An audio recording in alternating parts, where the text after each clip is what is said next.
Joining us now, the co-founder of the Freedom Caucus, Congressman from the 4th District of Louisiana, that is the northwest portion of the state, the Shreveport area, Dr. John Fleming, a frequent guest here on the John Fredericks Show. Dr. Fleming, it's been way too long. Great to have you. Yeah, great, John. Great to be on with you once again. Good morning. Now, let me give you a little more background on the good doctor. He's not only a medical doctor, but one of the things I love about him is he's a businessman. He started a sandwich franchise in Louisiana, got one store, then got another. So he also knows what franchising is about, how to start a business, how to meet a payroll, employee problems, whole bit. That's why I think he's one of the finest members we have, because he knows a lot about what's going on with small businesses. And just so you know, he's a candidate for U.S. Senate in Louisiana.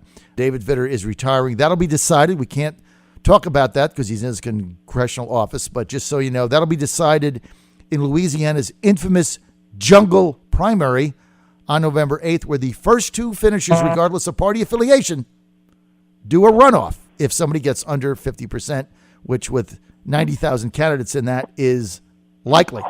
Okay, now, Dr. Fleming, after that long intro, you brought legislation to impeach the IRS commissioner, but apparently a deal was reached last night. Can you elaborate? Yes. Just to give you a little bit of history, remember the original printed version of the resolution was put in many months ago by Jason Chaffetz, who's chairman of government oversight, but the Judiciary Committee never took up the articles of impeachment to begin hearings, to bring Koskinen under oath into the committee for discussion, and that's been our frustration. So we, the Freedom Caucus, decided, and I in particular took lead on the idea, well, we can go to the floor and we can launch that motion, that resolution, rather, with a motion on the floor called a privilege motion, one of the few things that the Constitution allows a member of Congress to do without the help of leadership. And we forced a vote. I went on the floor day before yesterday and said we must bring up articles of impeachment for John Koskinen, the commissioner of the IRS, and that requires a vote within 2 legislative days. But the chairman of the committee, Judiciary, and the leadership, because of the pressure, they didn't really want this vote. And because they've been saying all along that, hey, we need to go through regular order, they finally agreed to move forward with a hearing on articles of impeachment and bring John Koskinen in and have him sworn under oath and answer questions from Congress. That's really the beginning of the impeachment process and the way it really ought to be done. Okay, but that was only done, and they only went to regular order, even though, sidebar, Paul Ryan promised regular order, hasn't delivered on it. Typical Republican leadership says one thing, does whatever they want. John, that's just my narrative. So you have to threaten an impeachment vote to the floor, right, to get regular order to have the hearings. Exactly. In fact, the criticism against the Freedom Caucus was, well, this really should go through regular order. Well, if leadership doesn't push it through regular order never occurs. And so what we did is said, look, you've got a choice here. You can either go directly to a vote of impeachment, in which case you'll be criticized for not having the hearings to really get to the bottom of all of this, or you can go ahead and begin having the hearings. And so they decided to go with that. And we reserve the right out in the future when we come back after the October break and elections in November, even with the hearings, we reserve the right to go back to the floor and do another privilege resolution and bring this to a vote once again. So here we go. Here's Dr. John Fleming, House of Representatives member, has to threaten leadership with a impeachment vote to the floor before they'll agree to regular order impeachment hearings for the IRS commissioner, which they ought to be based on the corruption that's gone on in there. And yet Paul Ryan, when he got elected and he said, elect me and I'll not work weekends and go home and do my Girl Scout thing with my daughters and whatever he's doing, he promised regular order. You didn't get it on the budget. You didn't get it on spending. The only time you're getting it is when you basically make them do it through your actions. Well, that's precisely the case, John. And what it boils down to is decisions made by Republican leadership are usually made with politics in mind. It seems like the most important thing in their minds is keeping the majority. And I get that. I understand that is important. But my voters say, well, Congressman, what good is having the majority when you don't do anything with that majority, if you don't advance our principles, if you don't root out corruption, then we might as well put Democrats back in. At least they'll start doing some stuff, and they're willing to take political risk to fight for their principles. Like my wife, the Fräulein says, famous quote of hers, if they're going to govern like Democrats, I might as well vote for the real thing, right? Now, exactly. Classic line that she has. It goes back to, I guess, 2006, I believe. Let's get to the U.S. Senate.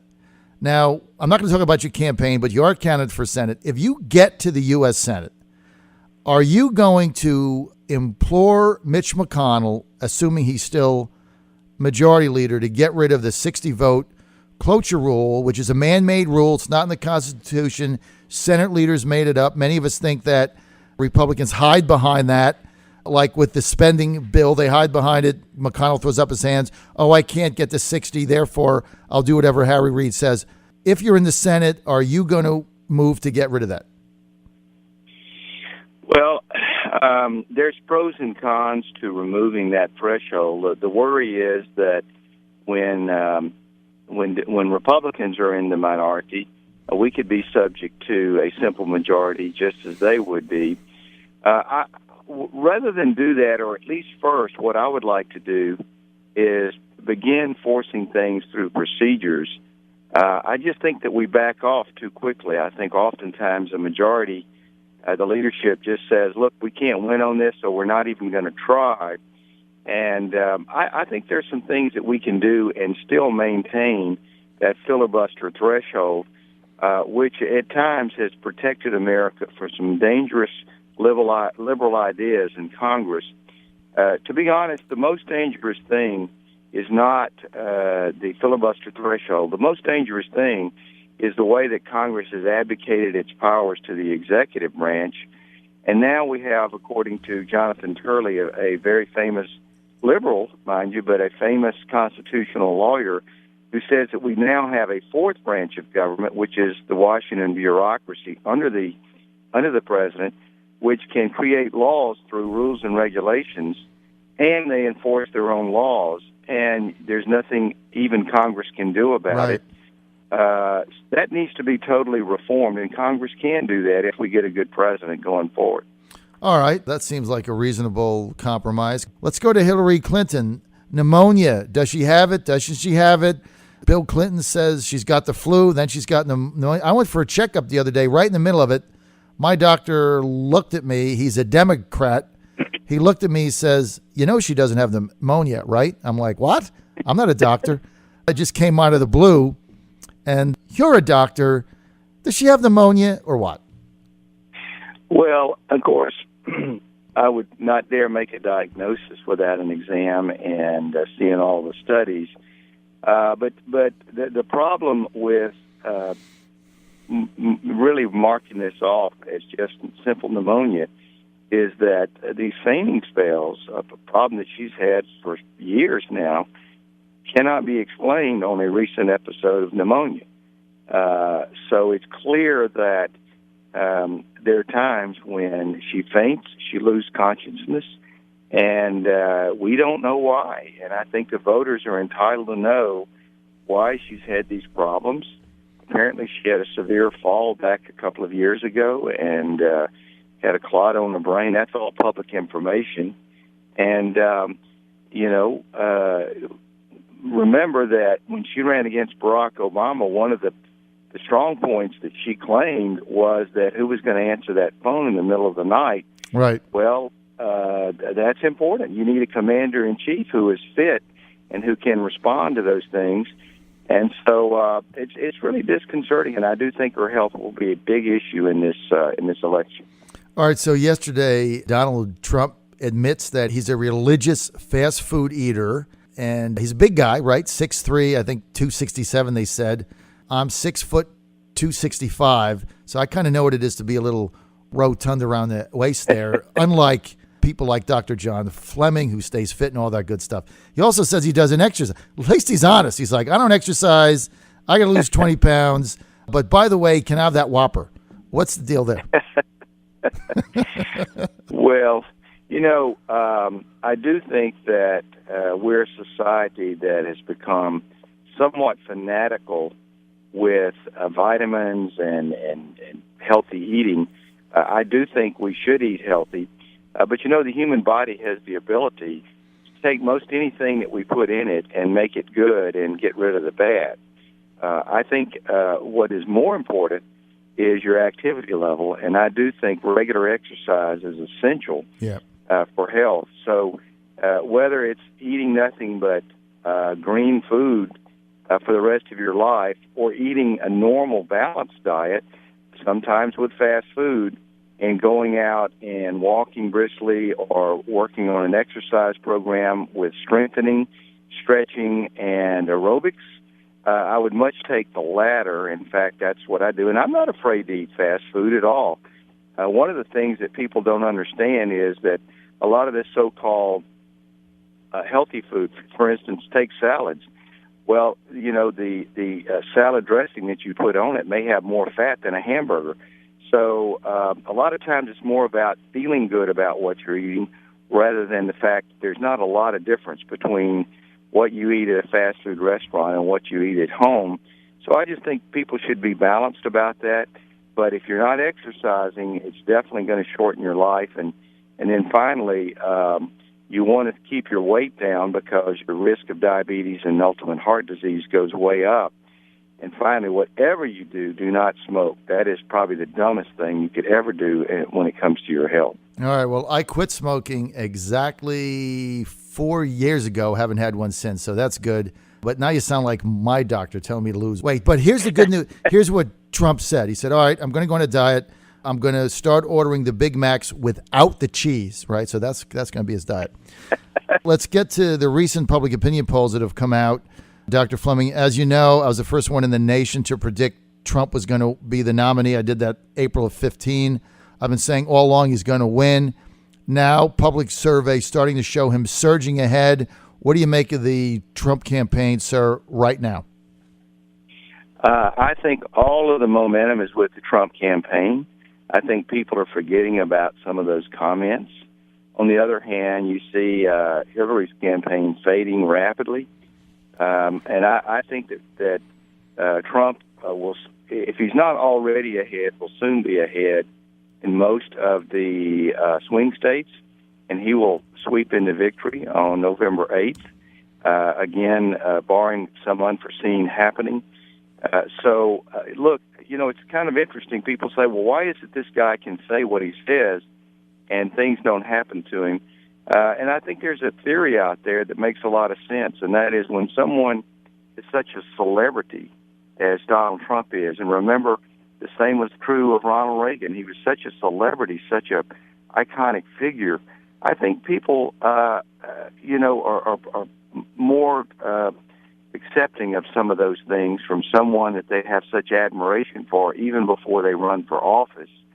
And that kind of puts them at a little bit of a higher level in people's minds. So the bottom line on that is not that that's necessarily the way it should be, but that simply is the way it is. It may create a new model for the future for candidates for office. But the American people seem to view him as having a Teflon outer covering, and it's maybe time that we should fight back against political correctness. Well, I think the American public gave him one more chance after the Khan feud fiasco, that whole 2 weeks in August where he got involved in that. I think they gave him one more chance, and that's what I said on the air. I think he's going to get one more chance. That's it. Americans are forgiving, and they believe in redemption, and they believe in getting things straight, and I believe they were going to give him one more chance. They did, but he's got no more chips, all right? So he's got to get off that stuff, and people have to envision him in these debates, sir, as being president of the United States. If he can do that, yes, I think he's going to win. Now, let's get to President Obama. You guys passed the bill in the House that's going to authorize Americans to sue the Saudis. Obama says he's going to veto it. Now, some people say this could be the first potential Obama veto override. Do you have a shot at that? Yeah, I don't remember the exact math, but I believe that both of these, or rather this measure passed in both the House and the Senate without a single no vote. And I know it's either that or very close to that. So that being the case, this will be overridden without any difficulty at all. So we expect this to be the first bill that's ever been passed that we've been able to override President Obama's veto. In the House, can you get 67 votes in the upper chamber? Well, it did pass the upper chamber, and I believe without a single no vote. So yeah, with 97-0. Yeah, it was up way up there. So you would think, I think it's virtually unanimous in Congress. All right. Final thing, TPP lame duck session. Are you going to fight that? Yes. Look, I have no trust in this president to negotiate on behalf of America. We saw the disaster of the Iranian deal. We know parts now of TPP. It gives away American sovereignty. It gives the president the ability to do all sorts of sinister things with immigration. It creates a great opportunity to continue to export jobs overseas. We see what happened with an automaker this morning announcing that they're moving a factory south of the border. So, no, I believe in free trade, but also believe in fair trade, and America comes first. And so I don't anticipate it to even come up for a vote. I think it needs to be renegotiated. But if it does, I will oppose it in its current form. All right, we're out of time. I want to thank Congressman John Fleming for being with us. You want more information? Fleming.house.gov. Congressman, thanks for being with us. Always an honor to have you on. Keep fighting. Keep up the good work. Will do. Thank you so much, John.